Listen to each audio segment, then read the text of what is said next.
So many people continue to abstain from self-care because they think that it is selfish. They think that they're taking away from their family, their job, and their duties. But I'm here to tell you that self-care is not selfish. It is critical. You're listening to the Wellness Simplified podcast. Simple wellness tips to help you improve your life without turning it upside down. With your host, award-winning fitness instructor, nutrition coach, and wellness expert, Suzi Fevens. Welcome back to the podcast. Thank you so much for tuning in. As always, I so appreciate it. And if you are listening right now, I'd love for you to take a screenshot of your phone, or if you're watching on your computer, and share them on Instagram, Twitter. Tag me at Suzi Confesses and using the Wellness Simplified podcast hashtag so that we can chat online about what you thought of this episode. Today we're talking about self-care. Last week I had a super fun interview with Heather Laura Clark all about non-traditional self-care, and it got me thinking about how a lot of people still think of self-care as being selfish.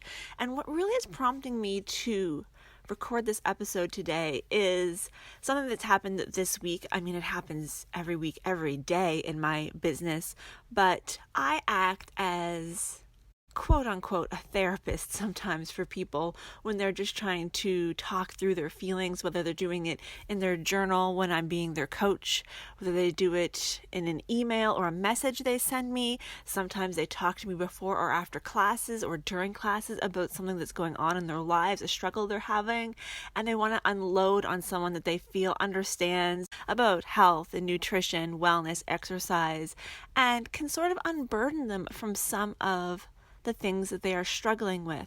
And I am so thankful that I get to act as that person for so many people, that people feel that they can trust me, that they can confide in me, and know that when they tell me something that it's not going to go any further, that I'm not going to go spreading it across the lands. I'm not going to podcast about what so-and-so told me yesterday.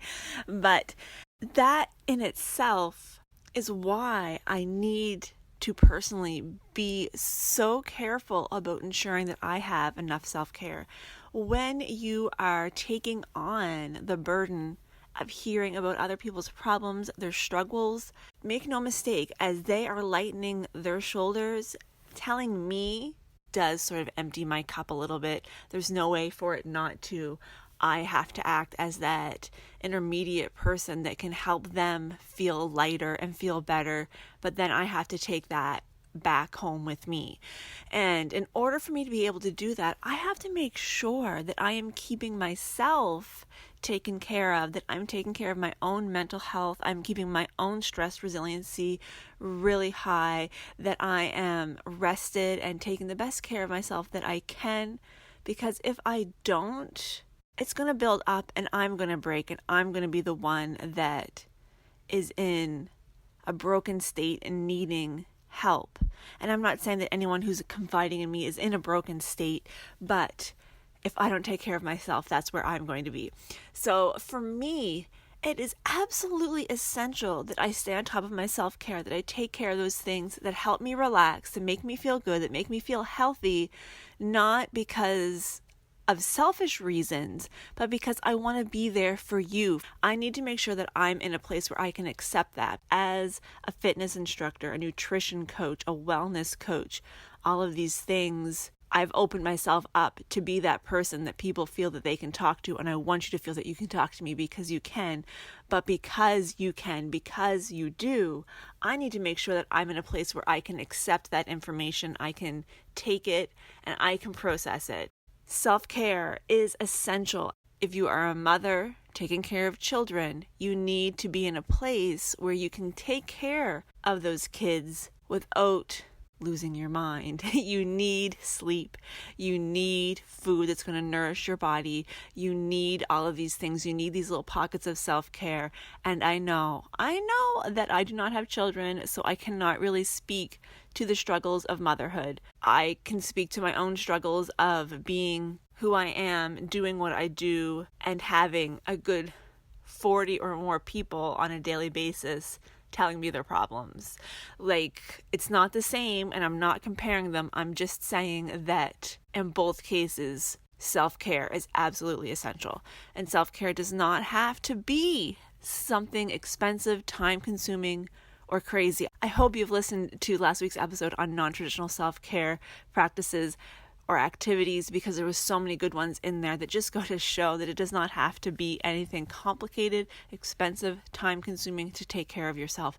You can do it in just a couple minutes a day. I tell people all the time, if you have to hide in the bathroom, or if you're going grocery shopping and you have to hide in your car for a couple extra minutes, or wherever you need to do to get yourself those moments, those pockets of time, whether it's a minute, 5 minutes, 10 minutes, doesn't matter.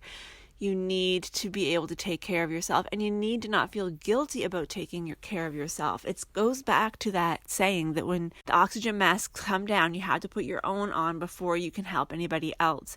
And I know our instinct is always to put everybody else's oxygen mask on first, but all that does is leave you without enough oxygen and unable to take care of as many people as you otherwise could.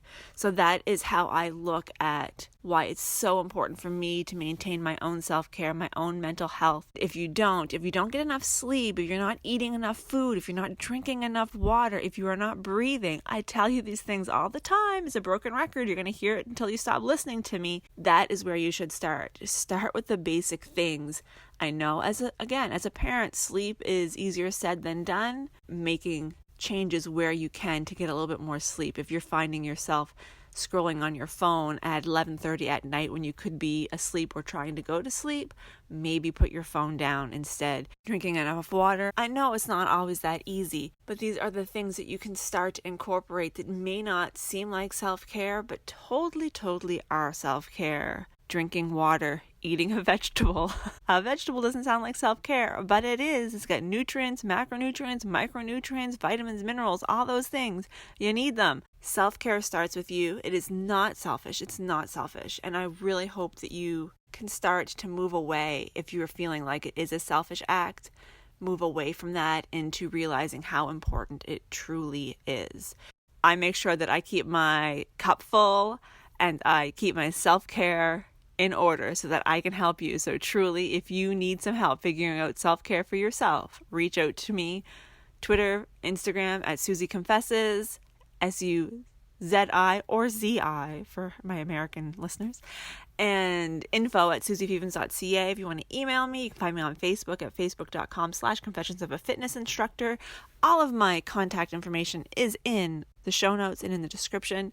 Self-care is not selfish. We need to let go of that. Self-care does not mean a trip to the spa. Some people it might, and I'm very happy for you if that is your truth, but for most of us, it's not. Ditch the idea that self-care is selfish and start finding those little pockets for yourself. That is it for this week's episode. Thank you again so much for listening. I truly, honestly appreciate it. And of course, we have to give out props to my two furry assistants, associate producers, Clara Oswald Fevens, who is sleeping beside me, and Rose Tyler Fevens, who is sleeping in the chair next to me. Thank you again. Have a wonderful weekend. I shall talk to you